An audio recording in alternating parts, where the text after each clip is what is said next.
నేనైతే రవ్వ లడ్డుకి మొత్తం యూజ్ చేశానండి. ఫస్ట్ కొంచెం కళాయిలో నెయ్యి వేసుకొని జీడిపప్పు, కిస్మిస్ ఫ్రై చేసుకున్నా.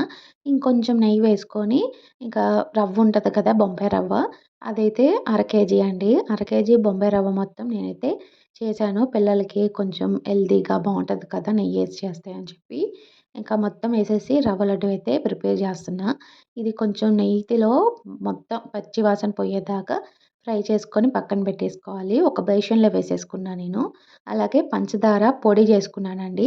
మీకు ఒకవేళ కొలతలు కావాలంటే 3 కప్పులు రవ్వ ఉందనుకోండి, 2 కప్పులు షుగర్ ఏసుకోవాలి. అంటే రవ్వ ఎక్కువ ఉండాలి. షుగర్ అనేది ఒక కప్పు తక్కువగా ఉండాలి.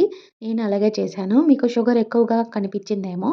ఇక్కడ నేను మిక్సీ పట్టానండి షుగరు. ఎందుకంటే కొంచెం లావుగా ఉంది. నేను తీసుకున్న షుగరు. అందుకని చెప్పి నేను కొంచెం మిక్సీ పట్టి ఆ మిక్సీలోనే కొన్ని యాలకులు కలిపేసి మిక్సీ పట్టేసాను. అలాగే జీడిపప్పు, కిస్మిస్, నెయ్యి వేసేసి మొత్తం కలిపేసుకోవాలి. ఆ నెయ్యి అనేది రవ్వకి పట్టేటట్టు కలుపుకున్న తర్వాత పాలు పోసుకొని పాలొచ్చేసి వేడి చేసి చల్లారిచిన తర్వాత మనం కలుపుకొని మనకి ఎంత సైజు కావాలో దాన్ని బట్టి ఉండ చేసుకుంటే మనకి రవ్వ లడ్డు అనేది తయారయిద్దండి.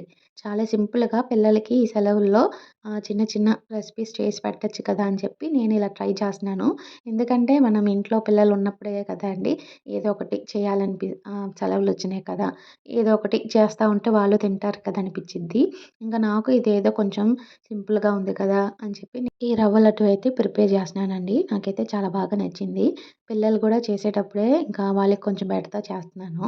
వాళ్ళు కూడా చాలా బావుంది మమ్మీ అనుకుంటూ తిన్నారండి. ఇందులో పిల్లలకి ఇది చాలా హెల్తీ అండి.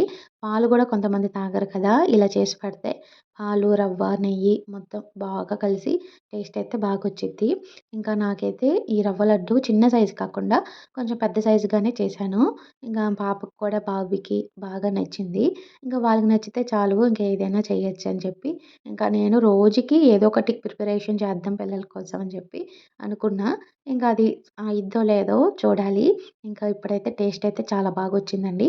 మీరు కూడా ఖచ్చితంగా ట్రై చేయండి.